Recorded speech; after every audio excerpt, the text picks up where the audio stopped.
My name is Michael Kosha. I'm the sole developer of the game Swords and Magic and Stuff, and welcome back to the Devlog Episode 0, Part 2.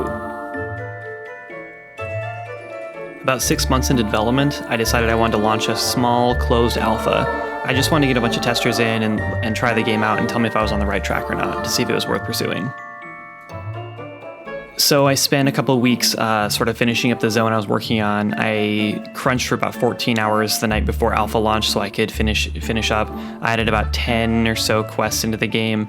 The alpha was pretty empty. It had maybe a couple dozen weapons, maybe half a dozen spell books or so. Really not a whole lot going on. Most of the monsters were just NPCs or like humanoid NPCs that, were aggressive. So they would just charge you and swing at you, nothing really crazy. The biggest issues with alpha were probably the day-night system. The nighttime was basically pitch black and players hated it. So a lot of players would just play until it got night and then they'd close the game and open it back up, which would reset the day or the night or the day cycle so you could play during the day. And then the other big glaring issue was probably the camera. And of course a bunch of bugs, but the camera would clip all the time onto things. It would get stuck behind things or clip through walls and just kind of shoot back and forth, which you'll see a lot in the gameplay here. Other than that, it was just a lot of bugs.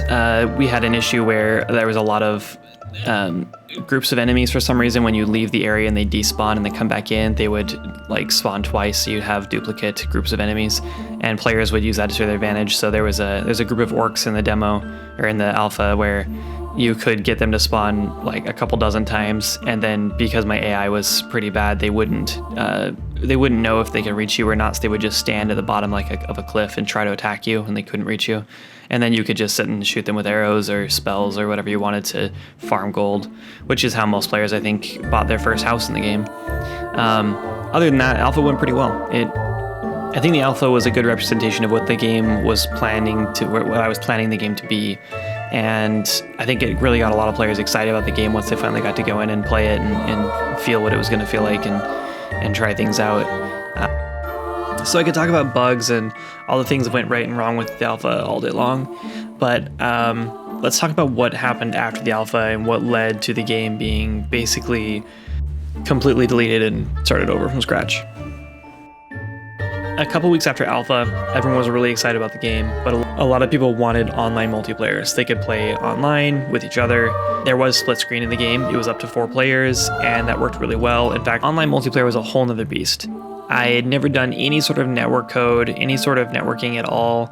Like I said, this was my first foray into Unreal Engine. I really had no idea what I was doing or what I was up against, which is why there's so many bugs, and the whole game was just built on what felt to me like, duct tape and cardboard. It just did not hold up very well. Every time I added a new feature, I broke everything. So thinking about going back and adding online multiplayer was, really, really enticing. I really wanted to do it, but looking at how the game was already just barely holding together, I knew I wasn't up to it. I knew that I wasn't going to be able to do it. So luckily, I had got a message from someone who was interested in joining the team as a programmer, and she wanted to handle network code. She wanted to make the game multiplayer. And I don't remember exactly the time frame, but I think we talked about how we could probably do it in about 6 months. So I talked to my wife about it. She said no. I talked to my community about it. I think they were on board just because they really wanted online multiplayer and everyone was excited. I talked to some of my close friends and they also said no. A lot of my friends just wanted me to finish the game and release it because it was already turning into a much bigger project than planned. It was supposed to be a 3-month project and we were already 6 months in. Against my best judgment, I decided to hell with it. Let's bring on a programmer and make this online multiplayer. So the first little while went great. We worked pretty well together. We'd set up, we used Perforce to work together on the same project. That was kind of a pain getting set up, but once we had it going, it was pretty easy. Everything just sort of worked out for a while. And then life happened. My wife got a job offer in another state, and we packed up everything we owned and moved over the course of about a month, about a month and a half. And then we lived in a hotel room for 5 weeks. And that just threw a huge wrench in the gears. Basically, and I don't blame her, but my programmer had a hard time keeping motivated while I wasn't there working with her the whole time. I think she felt a little bit in the dark. I disappeared for 2 months, almost 3 months. I was barely in contact with anyone at all. I'd stopped streaming entirely. I really couldn't stream. I was so busy packing and moving that it just wasn't really possible for me at the time. And I think the worst part about it was that I wasn't working on the game at all. There was no progress being made on my end. So I think she felt like the game was going to be abandoned, and what was the point of continuing work, and she didn't even know where the game was going to end up.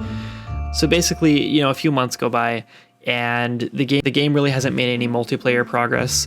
I was excited to get back to work, but I was so discouraged by the fact that no work had really been done on the multiplayer stuff, and we still weren't able to play the game together. Part of the problem too is that we started out with a peer-to-peer idea. So one player would start the game, and then other players could be invited in or just join in from Steam. And eventually we turned that idea into a dedicated server, and it blew up, like everything does. We went way out of scope with it, and so we ended up having a lot more features than we should have had. So long story short, we basically revamped the entire game. We redesigned everything from the ground up and decided to turn it into some sort of PvP game. That lasted about a week before I realized that just wasn't going to happen, and the game that everyone was excited about it wasn't anywhere to be found in that design. So I basically decided to call it quits on the game. I threw in the towel, and I contacted the programmer, let her know that the game was done, and we were just going to call it quits. I was just going to move on to another project and maybe take a break from game dev for a little while, because I was just kind of overwhelmed by everything. It's really rough getting out of a working relationship like that, especially, when it's so short, and I don't know, it was just difficult. I didn't want to, step on any toes, and I didn't want to, cut any ties or burn any bridges really, but it just, there are times in development, I think, when you're working with someone where you just have to do that, and so I did. Maybe things didn't end perfectly, and I wish I could have compensated her more. But it is what it is, I guess. So, anyway, so moving on, about a month or so after that, I decided to just give it one more shot. So I restarted the game again from scratch, and basically that's where I'm at now, is the current build. So it's been quite the journey. Swords and Magic and stuff is really just, it's a labor of love for me. It's a real passion project, and I didn't think it was going to be that when I went into it. I had this really simple idea for an open world exploration game, with some split screen, so players could just jump in and just kind of explore a world together and fight some enemies, and that was it.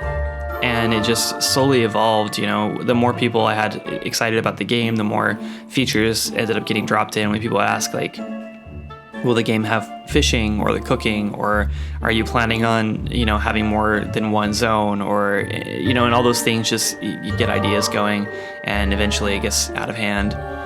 So where I'm at now, I think with the game is a pretty good solid state. I think I fleshed out all the features that the game needs, or that I've promised, and I still have a couple other things that I would like to add in, but it's in a good state. And so this kind of concludes this devlog, and I think the next one I will actually be picking up with current features, and I'll be talking about how those features started from design, from like the early, first alpha, and how I've changed them recently, very recently. So no more of this prologue stuff. That we'll dive right into actual devlog right after this. So stay tuned. I wanted to point out, I just revamped my Patreon, and it's got a lot more exciting tiers going on now. So if you're interested in supporting the development and you want to see this game go further, or see me as a developer go further, and want me to be able to, pay for things like music and sound effects for the game and marketing, because that's kind of a big deal, check it out. Head over there. Even the $1 tier is huge. That's a big deal. Contributing to another developer that's important. So yeah, I would appreciate any help you guys can give. And thanks for watching. Just watching the videos, honestly, is probably more support than I ever thought I'd get during this development. It's been an amazing journey, and I can't wait to share more of it with you guys. So thanks again. Bye.